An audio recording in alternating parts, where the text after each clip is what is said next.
So yesterday, Dr. Cleo Manago sent me a text message asking me were we going to be weighing in on this Dave Chappelle issue. I said, sure.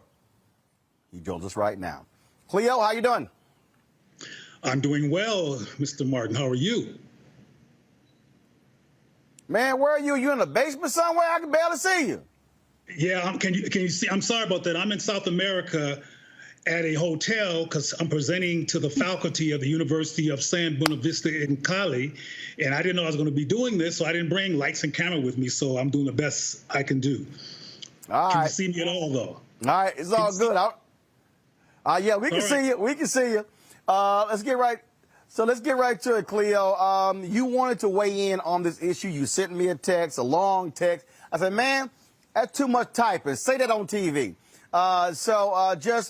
You heard the interview there with David. You've seen the stories. Folks saying, drop the special, get rid of the special. Dave Chappelle is wrong. He should not be making these comments. Your take. Okay, well, like you said, my message was long, so because this is a very dimensional issue. I appreciated some of what David said, which I think was provoked by the conversation here, because what he was talking about previously that I first saw was a part of what we're talking about as cancel culture, and for Netflix to cancel David Chappelle's The Closer. And I finally saw it. I mean, when I first heard about this controversy, I hadn't seen it yet. I finally saw it this morning.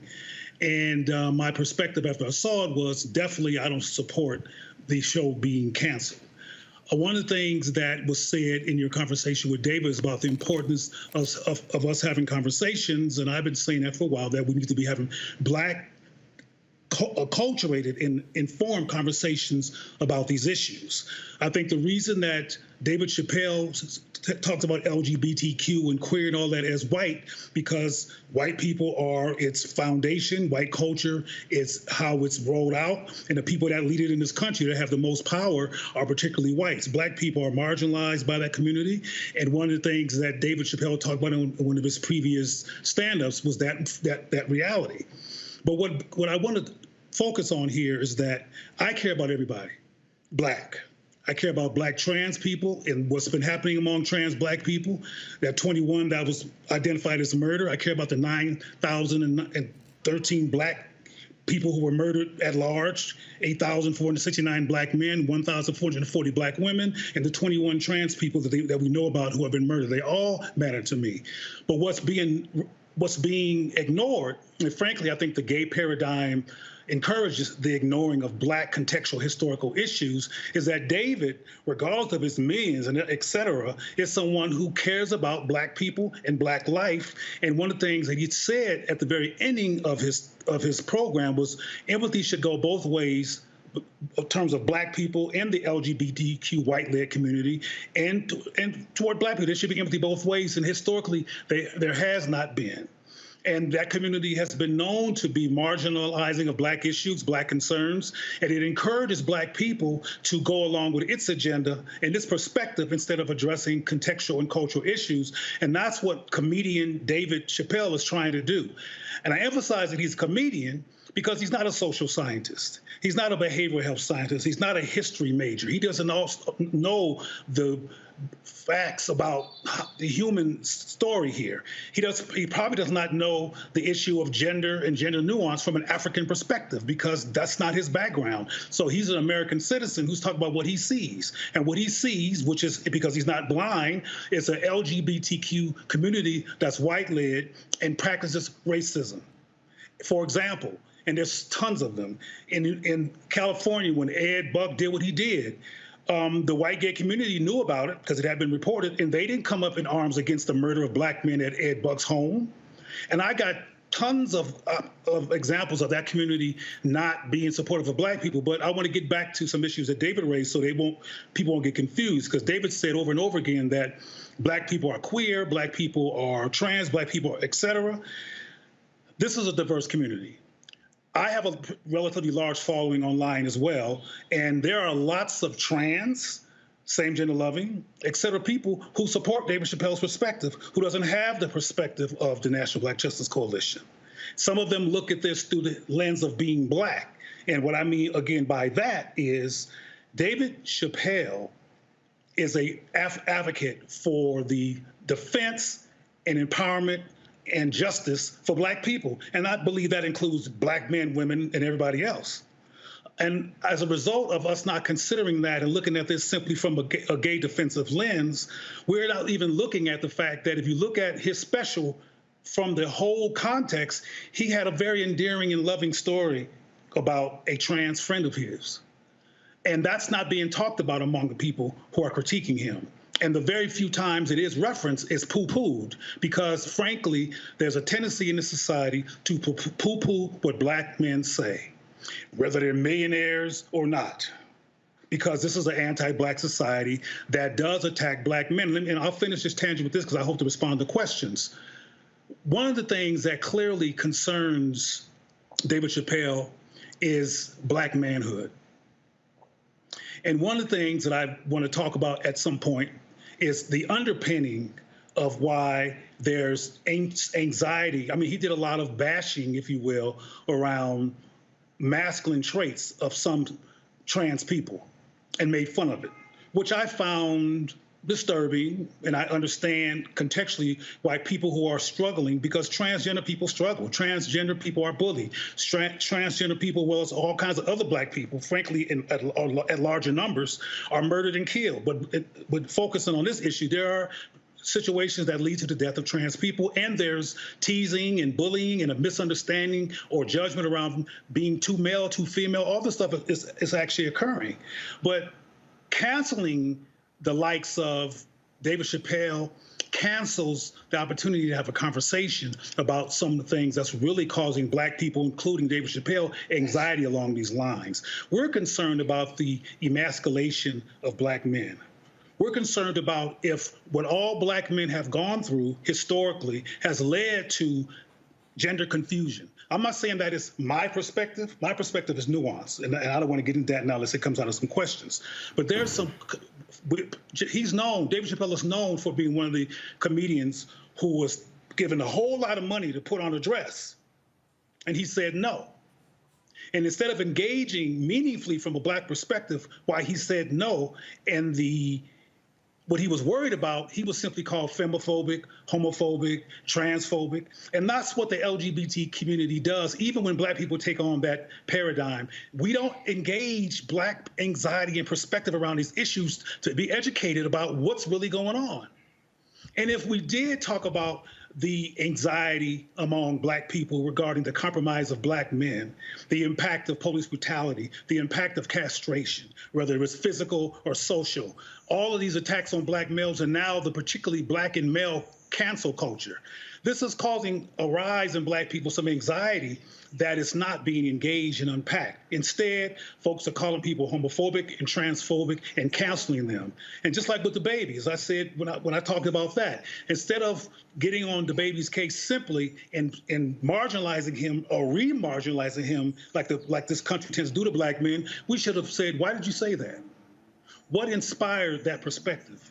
What made you feel compelled at a concert that was not about homosexuality or sucking penises in the park? How did that come to mind for you, Jonathan? That's his real name.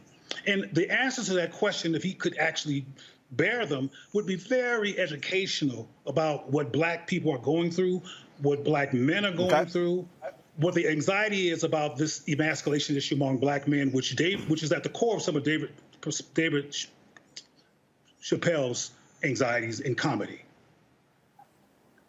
All right, got it. Questions now from panelists. Tammy, first. And folks, I need tight questions, tight answers. Tammy, you're first. Thank you, Roland. And thank you, Roland, for giving us all this platform. I wanted to ask you, how do you reconcile the fact that there have been other people that give underrepresented groups a voice and a platform who may have themselves been under the scrutiny of trying to be canceled, but people are not talking about that and the work that they've done to enhance Black culture, similar to Dave Chappelle? Is your question is why is the cancellation of other people not coming up? Is that your question? Well, the attempts to cancel other people who have actually done good for the Black community, when I don't believe that anybody with a wide platform, with a large following, is intentionally trying to alienate the LGBTQ community. Well, let's put Mr. Chappelle in context. He's a comedian. People like him and Paul Mooney and others are allowed to tell some hard truths because it's going to be a punchline afterwards, and it's in the context of laughter, which is why he gets away with talking about such serious issues on a large platform. He is a comedian. We don't have people like Dr. Tommy Curry and other people who could break these issues down and could actually transform the Black community's behavior and consciousness, including the treatment of Black people who get a large platform. Instead of even canceling them, they're not even allowed in the door. The other people that you're talking about who are being canceled, whenever something affirms Black people, like the Arsenio Hall show did inadvertently, and other situations where Black people are affirmed, they are indeed canceled. And people from the LGBTQ community, et cetera, don't raise that issue, including a lot of Black people who have a profile. They wait till the LGBTQ issue comes up, and white people give them lots of profile and support so they can actually talk about their agenda, which is the LGBTQ agenda, which is pretty much acculturated as a white agenda. But I agree with you if I hear what you're saying, that there's an issue of Black people being canceled, period, and we should be concerned about that. But we should be more than concerned. We're relatively passive in the midst of our disrespect. The reason we're hearing so much about David Chappelle is because the force behind him is huge. It's called the white gay community, and they have a huge machine. So as someone said, I think Roland said earlier, this use of the N-word. We can add the word, the B word. We can add all kinds of words that are insulting and divisive that he says that hurts Black people in particular, like the N-word, that gets no critique. There's nobody trying to cancel over that. Well, that's white supremacy behavior. It needs to be looked at as well. Thank you. Michael, your question. Cleo Manago is Michael Imhotep. Yeah, that was me earlier talking about the N-word. So this is my critique here, and you can comment on this. With DaBaby being canceled, disinvited from festivals for talking 2 minutes, homophobic rant, but has songs dehumanizing Black people. He gets invited to the festivals. Dave Chappelle gets attacked for comments about transgender people, things like this, but no critique. No comments about him using the N-word, things like this. Talk about how is it that Black people are the only ones who you can say anything you want to about, whereas anybody else, when you talk about them, you get out of pocket their consequences and repercussions. As I mentioned earlier, Black people do not have the relentless, focused, unified, funded, and resource machine that the LGBTQ community has as a result of white people in white spaces with white privilege and white audacity creating that space. And I want to say, so I won't sound dismissive, that the white gay community exists, including with all its privilege, in response to having been profoundly oppressed once upon a time in this country, murdered and killed and harassed and locked up. So it's not that their behavior and their subjectivity is not warranted. However, it doesn't include issues that are relevant to Black people. But the bottom line is we don't have the machine. White supremacy has created a lot of conflict, a lot of people on different sides, including the LGBTQ identify and the Black side, which is a bunch of Black folks who should be getting together to resolve our issues across our collective. But we jump on bandwagons that get a lot of support sometimes because it's where the action is, it's where the money is, it's where the support is, where the media attention and where you can get some press. But that's what it is. When Black people unlearn internalized white supremacy and learn to value diverse Black voices and create a machine that actually will take no prisoners regarding what happens to diverse Black people and are consistent and build institutions with that intent, like GLAAD and HRC does for gay people, particularly white people, we will have the same benefits, but we don't have that. We're divided. We have people who are powerful and who are doing great things within our community, but they don't get press. Not unless white people are benefiting from what we do, the press doesn't come. Right. All right. Thanks, Cleo. So I understand your point, but I'm failing to draw the correlation between what you've said and what David Johns brought up and what I've brought up and other people who have an issue with Dave Chappelle's remarks, in that while he was, making remarks against white supremacy and the like through his comedy and his commentary in this special, the problem isn't that he was just talking about the white LGBT plus community. It's the fact that in so doing, it's harming the Black people within that community. So again, this is a marginalized within the marginalized community saying, hey, this actually hurts me more than my white counterpart. Can you stop? And yet and still we have people literally just saying no and screw you. So how do you reconcile the fact that it's Black LGBT people saying this is hurting me? We are the ones who are actually going to be impacted by his commentary the most because he's a Black man. How do you reconcile them actually pleading with the cis het community, myself and you and others? How are we to basically take them under the wing that is Black people and let them know that we care? All right, well, that's a lot. And that's a very important question, though. It's a lot. But let me tell you this, or let me explain this. Let me reiterate that I care about all Black people. And my work, not abstractly, but directly affirms same-gender loving, trans, and bisexual people, along with the rest of the Black family. So we're not in any kind of conflict regarding the importance of affirming people who are same-gender loving, et cetera. But a word that you mentioned is key. You talked about that Black people are being harmed. Now, before I get to how universal the harm is, I want to mention to you that David is a powerful, articulate brother who came on here and raises issues. And David is one person, just like I'm one person.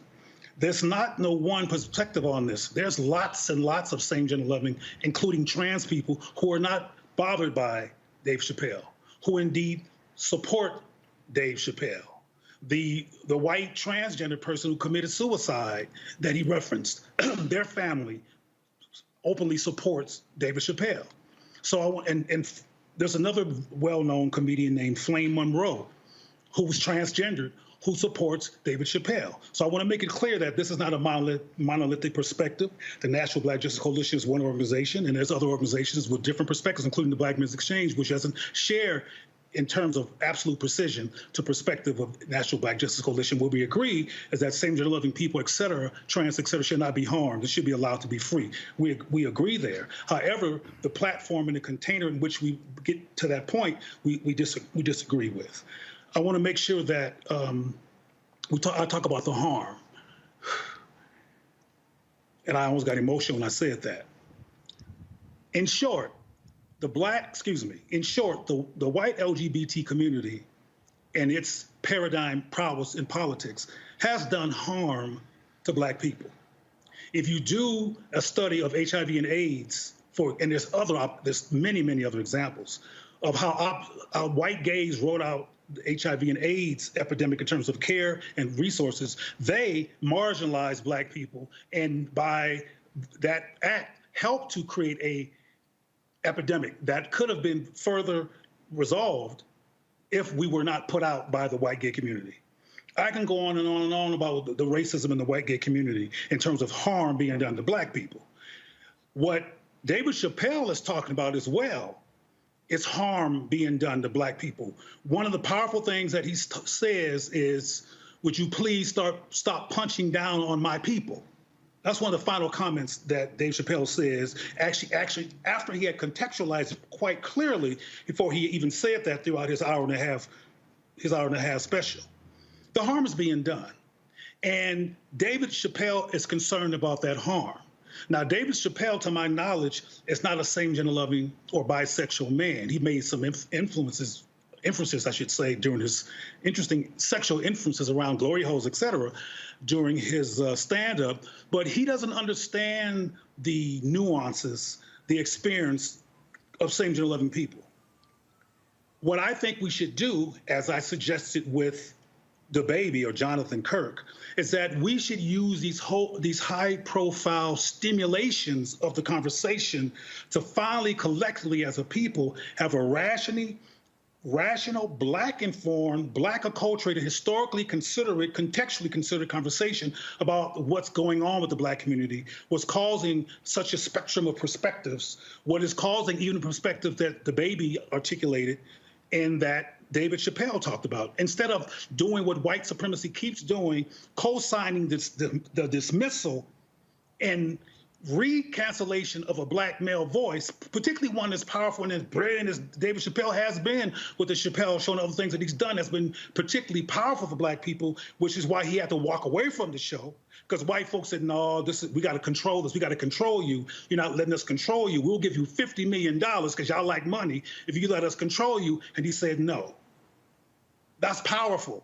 So we need to be using him as somebody that we can go to or include in a larger conversation about Black bridge building, about Black people unlearning impulses that are anti-SGL or anti-trans or that are not considerate of gender nuance. We can talk about these issues we can talk about gender nuance from an African perspective and do a whole lot of educating. The reason I'm here in Colombia is I'll be speaking at the University of San Buenaventura in Cali, a predominantly Black city, about the epistemology of ancient African gender nuance versus contemporary gender constructs.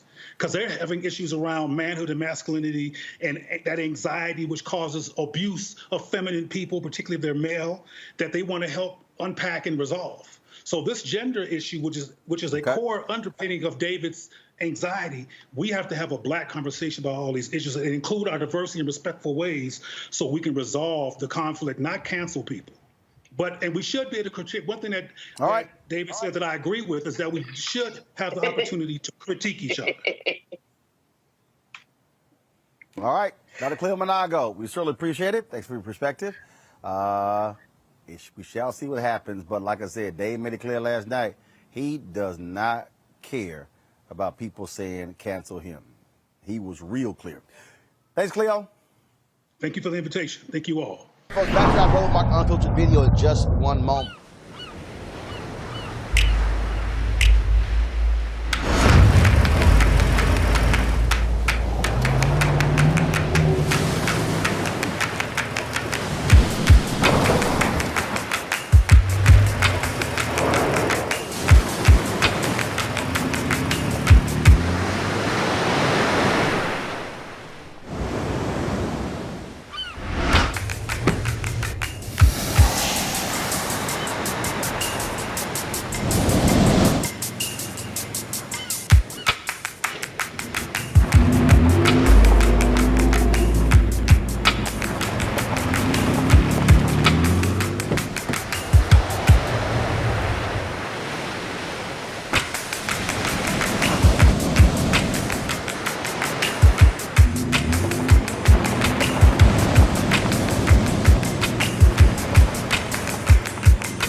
Time to be smart.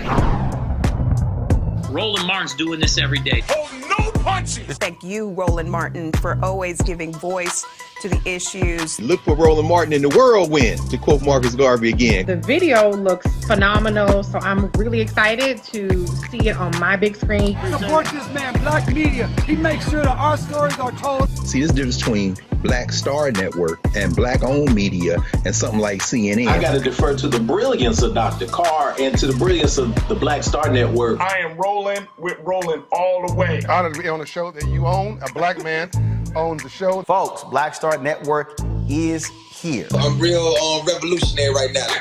Roland was amazing on there. Stay Black. I love y'all. I can't commend you enough about this platform that you've created for us to be able to share who we are, what we're doing in the world, and the impact that we're having. Let's be smart. Bring your eyeballs home. You can't be Black-owned media and be scared. You dig?